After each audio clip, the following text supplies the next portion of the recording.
What's up everybody, this is Ven bringing you another MOC Spotlight where we take apart what you build, and for today's episode we'll be taking a look at Tenebris, the Pyromancer, created and posted to our message boards by IonicNova.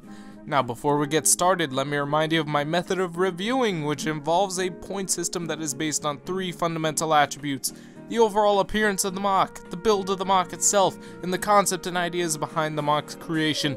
Each of these qualities will amount up to 10 points, leading up to a final score that will be determined at the end of the episode. And please remember, this is all based on my opinion. So let's get this started. Welcome to Dark Souls. Here we have the first boss.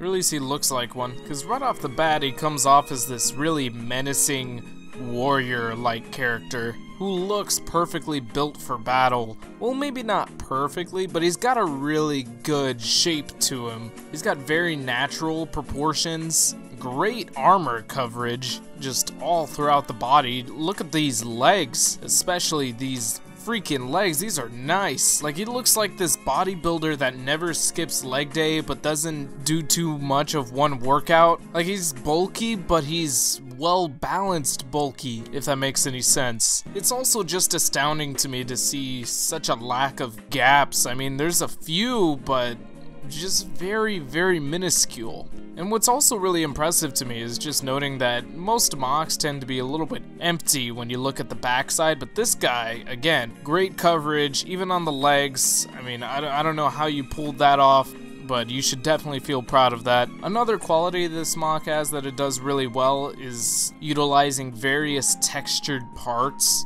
that surprisingly look pretty uniform. Like, upon a closer inspection, you can kind of see that all the parts really contrast in texture, but not too much to the point where the MOC looks messy. Like, there's still a flow to all these textures. There's still this consistent plated armor look to the figure, while also adding a bit of depth and detail to the figure all throughout. Now, one detail I'm actually not so sure how to feel about are the horns. Like, I don't know, I don't think they really work, but at the same time, they kind of do. I think it's just the idea of having horns that I like. I like some sort of added feature to the head to give them a little bit of character.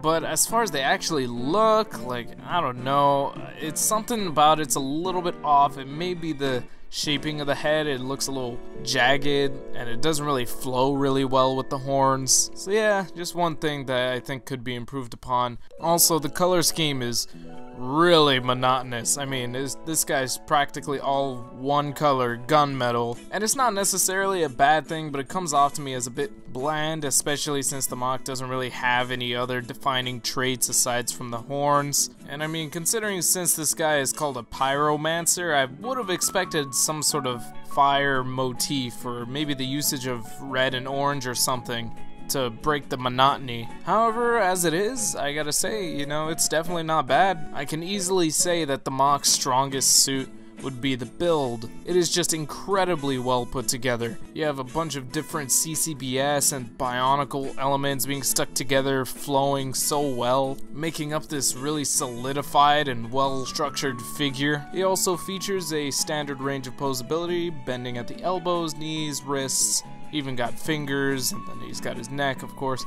However, I will say, it does appear as though movement is a bit restricted due to the bulk of this MOC. Like, if you take a look at the legs again and you look at the back, it doesn't look like the knees can bend too much. And the elbows also seem to be a little bit hindered as well. But alas, at least the MOC can stand. Another thing I gotta praise is the implementation of accessories. Yeah, like some kind of demonic skeletal Barbie doll. Dark Souls Barbie, featuring a flame whip, flame blades, and a large black sword that has no flames on it, but still looks cool anyway. But I especially like the flame whip and blades because they can just attach to the forearms of the figure. It keeps them secure and fairly easy to remove if need be. So that's a pretty good idea right there. Speaking of good ideas, I do like the idea of building a sort of Pyromancer character, but again, as I said earlier, it doesn't really come off to me as a Pyromancer, at least not until you give him the flame whip and blades. But without those, he comes off a little bit plain. Like, you could probably call him an Aquamancer, and, you know, it wouldn't be much of a problem. However, with all that said, that doesn't mean that I think the MOC should necessarily change in design just to look more fiery or whatever. What I'm suggesting is that it just would have been cool to see that idea communicated a little bit more clearly just through the MOC's aesthetics. Like, I think that's a neat concept and also a missed opportunity. But I guess one could say, well, pyromancers are just a thing of fiction. It shouldn't really matter what they look like. And to that I say, yeah, no, I agree. If this character is supposed to be a pyromancer, then sure, I'll accept it. And that's all I gotta say about this guy, so let's go ahead and wrap this up, settle on some final scores, end the video, you know, the usual. In terms of appearance, this MOC receives an 8 out of 10. I have 2 issues with this MOC, the horns and the color scheme. Everything else I really do like. It is a solid looking figure.